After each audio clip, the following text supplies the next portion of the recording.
You look around and the world feels, well, pretty chaotic, right? So in the middle of all that, how do we make the right choice? Today, we're going to break down a really clear framework for making ethical decisions, even when everything feels unpredictable. So, first things first. Let's be clear. Making a decision isn't just some cold, logical calculation. No, it's a deeply human process. It involves our entire being, our reason, sure, but also our will, our spirit, and definitely our emotions. Every time we choose something freely, that choice has ethical weight. So what is it that actually makes a choice ethical? Well, it turns out there's a structure to it. Let's break down the 3 core components that really determine if an action is moral or not. Okay, here they are, the 3 essential building blocks. You've got the object, the intention, and the circumstances. A great way to think about this is like a 3-legged stool. If even one leg is wobbly, the whole thing just collapses. Let's take a closer look at each one. First up is the object. This is simply the what. It's the act itself, completely stripped of any context. The thing is, some actions, like lying or stealing, are just considered intrinsically bad because they violate basic human dignity. So, for any choice to even have a shot at being good, the act itself has to be good, or at the very least, neutral. Next, we've got the intention. This is your why, the goal you're trying to achieve with your action. Now, a good intention can absolutely make a good act even better, for sure. But here's the really crucial part. A good intention can never make a bad act good.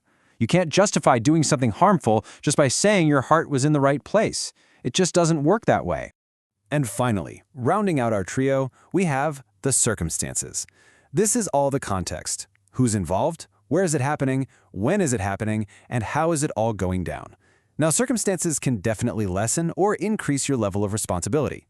They can make a situation a little better or a whole lot worse. But just like with intention, they can't change the fundamental moral DNA of a bad act. So here's the main takeaway, the rule you've got to remember.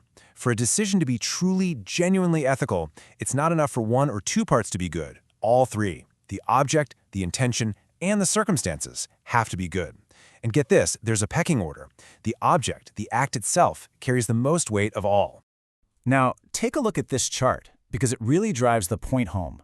See that first column? The only way to land in the good category is with 3 plus signs, a perfect score. Any single minus sign, whether it's the circumstances, the intention, or the object itself, is enough to tip the whole decision into the bad category. It just goes to show you how high the standard for a truly ethical choice really is. This all seems pretty clear, right? It's a simple formula. So, why does making the right call feel so incredibly difficult in the real world? And that question right there is our bridge from this perfect framework to the messy reality that we all have to deal with. You see, the framework itself isn't the problem. The problem is the world we're trying to use it in. You could say our modern environment has become the main villain in our story of trying to find ethical clarity. We live in what a lot of people call a VUCA world. That's an acronym, and it stands for volatile, uncertain, complex, and ambiguous. Now think about how this VUCA world is like a direct assault on our nice, neat framework. Volatility and uncertainty make it nearly impossible to predict the circumstances. Complexity tangles up the object, the act itself, in a huge web of factors. And ambiguity? That makes it hard to be sure about our own intention. It's this chaos that makes it so tough to get a clear read on all 3 elements. Which brings us to the million-dollar question, doesn't it? In a world that's just constantly changing under our feet, how can we possibly make decisions that are both effective and ethical? Is there a way to find a signal in all this noise? And the answer is a huge, resounding yes. But here's the twist. The key isn't trying to control the chaotic world out there. It's about strengthening what's in here, our own moral awareness. Think of it as tuning up our internal compass. So this isn't about just wishing the world were simpler. It's about building a better tool to navigate the world we've actually got. And moral awareness isn't some mystical, vague feeling. It's a practical skill. It's something you can actually develop and sharpen over time.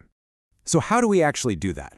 Well, the good news is we can break this skill down into 3 key areas, 3 dimensions that you can actively work on.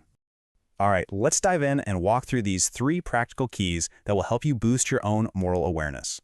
Key number 1 is learning to recognize universal values. This links right back to the object of our decision. It's about training yourself to look past all the noise of a situation and see the fundamental human principles at stake. And the highest principle of all, the ultimate North Star, is respect for human dignity. Key number 2 is getting real about weighing the consequences. This connects directly to the intention and circumstances. It means you have to seriously consider the real-world potential for benefit or harm. And here's a critical point. The more likely an outcome is to happen, the more moral intensity, the more weight your decision carries. It's all about being realistic about your impact. Now, key number 3 is a really fascinating one. You have to evaluate your proximity to the challenge. We're talking about your social, cultural, and even psychological closeness to a problem. Think about it. The closer you are to an issue, the more intense that moral pull to do something about it feels, right? It has a huge influence on your motivation and your perspective. But this whole proximity thing requires a really delicate balance. On the one hand, you absolutely have to pay attention to your emotions. They're what connect you to the human stakes of a problem. But on the other hand, you also have to know when to consciously take a step back, to create some distance so you can see the bigger picture and other points of view without your judgment getting all clouded. So in the end, it really all boils down to this one powerful idea. For a choice to be truly ethical, you need the goodness of the object, the righteousness of the intention, and the suitability of the circumstances to all come together, to all align. There really are no shortcuts. So we'll leave you with this to think about. The world is always going to be changing and chaotic. That's a given. The real challenge is an internal one. In the middle of all that chaos, how will you practice awareness and keep your own moral compass pointing true?